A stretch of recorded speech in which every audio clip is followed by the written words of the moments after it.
Casey Means faces scrutiny. Casey Means, President Trump's nominee for Surgeon General, is making promises. She'll divest from her wellness startup and cut ties with past business ventures. But critics say the problem runs deeper. For years, she promoted supplements with flimsy science, railed against seed oils as though they were poison, and pushed wellness trends with more marketing than evidence. It plays well on podcasts and Instagram, but in a Senate hearing, it could land differently. The big question is whether someone who built a brand on exaggerating health dangers can suddenly be trusted as the nation's doctor. Communication credibility once spent is hard to earn back.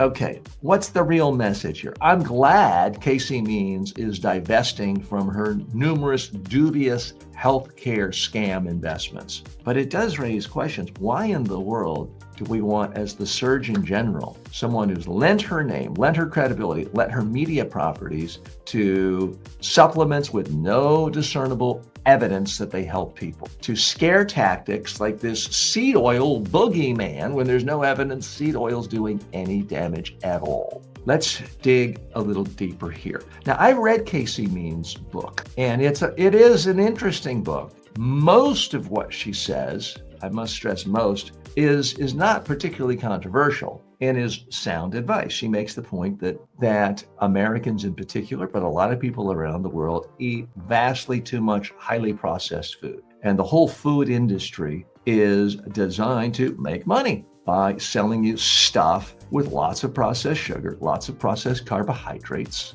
lots of salt that tastes really good, but ends up killing you or drastically reducing your lifespan and increasing the odds that you're overweight and obese and diabetic, if not all three. So a lot of what she says does make sense. But when you look at the various supplements she has promoted where there's no scientific evidence, when you look at some of the folks she has gotten into business with, it does really raise questions as to whether this is a serious person who thinks about health, the general health care of all Americans. What she has done quite well is made a lot of money and made herself a celebrity, made herself famous. But the easiest way to become famous online these days in the whole health space is to preach fear, to say, everyone is out to kill you except for me, so buy my supplement. That's an easy way to make money. If all I cared about is making money, I would do that. I would probably walk down the sidewalk, scrape dog poop off the sidewalk, put it in a package, and say, the world's out to kill you. Everything in your grocery store, the fresh broccoli, it's gonna kill you. The only thing will save you is if you buy TJ's Magic Pea. And the FDA doesn't want you to eat this. The pharmaceutical companies, they don't want you to eat this, but I'm here on your side. So buy this. It's normally $10,000. You can have it for $99 a month. Call now and give me I'd make a lot of money doing that. Now, to be clear, I'm not saying Casey Means is selling dried dog poo and calling it a supplement. But I am suggesting that is the state of the health and wellness marketing online, and especially on Instagram, but with our friends on TikTok and other places as well, is just if you sell fear, and let's make no mistake about it, there's good reason to be fearful for a lot of things affecting your health. If every time you go out to eat, you're getting French fries, that's really bad for your health. You should, in fact, fear French fries if you are eating them 3, 4, 5 times a week, which I see a lot of people do. You should, in fact, fear consuming hundreds of pounds of processed and artificial sugar, which is unfortunately the norm in America. You should fear getting diabetes and becoming obese. It's legitimate to fear those things. What's not legitimate is to say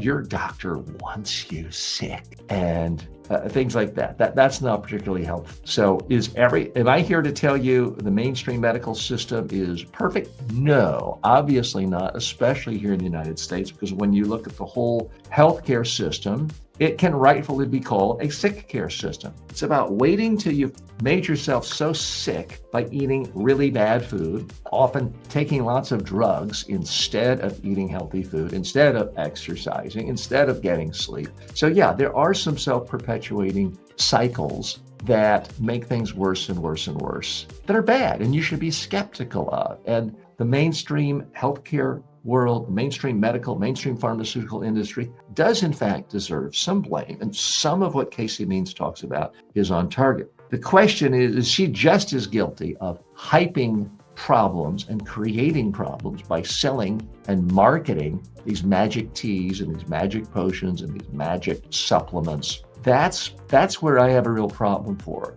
I do want to point out one thing in her favor and praise her, because she has announced this week that she is divesting herself from her own company, Levels, which there's some controversy. It's something that monitors your glucose levels, which if you already have diabetes is very helpful. If you don't have diabetes, the mainstream science says it's a very questionable use of your money to do something like that. But I give her credit for divesting and not continuing to make money. I mean, the whole concept of conflict of interest seems quaint in this era in Washington, D.C. So the fact that someone's even willing to, tip a hat to the concept of there are conflicts of interest and maybe it's good to avoid it, I praise her for that. And I think it's at least a good sign that she's doing that. But we'll see. I'm going to keep an open mind on her once she is confirmed. I have to assume she will be confirmed. It does seem odd that it's been this long and she's still been the nominee to be Surgeon General. That's a long time to sort of be in limbo,